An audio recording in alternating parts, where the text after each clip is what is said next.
S is for sun, sun. T is for train, train.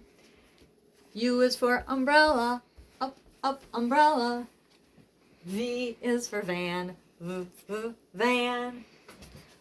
W is for watch, watch. X is at the end. X is for box, box. Y is for yellow, yellow. Z is for zoo, zoo. So check your calendars because we're reviewing curved letters now. This is for the morning class, the big ones, and the afternoon class has the small or lower case ones.